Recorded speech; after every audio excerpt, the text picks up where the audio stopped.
Welcome to Burlap Teachers. Enjoy the video. You already own the username token, so start by connecting the wallet to Fragment and verifying ownership.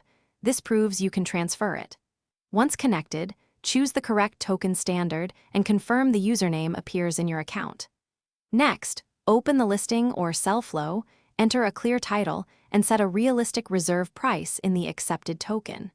Make sure to select auction or fixed price and set duration. This prevents surprises and lets buyers find your listing immediately. Now focus on the how and why buyers will pay. Craft a short description highlighting uniqueness, use cases, and any follow-on value. Once done, decide auction if you want competitive bidding or fixed price for a quick sale.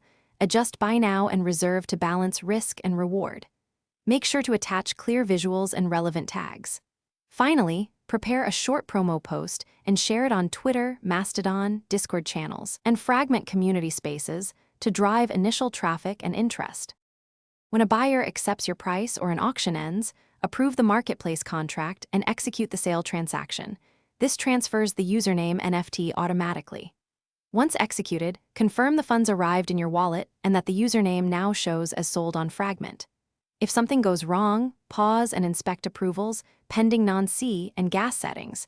Reattempt with corrected approval or increased gas. If issues persist, contact Fragment support and provide transaction hashes to resolve stuck transactions. Thanks for watching. Consider subscribing if this video helped you.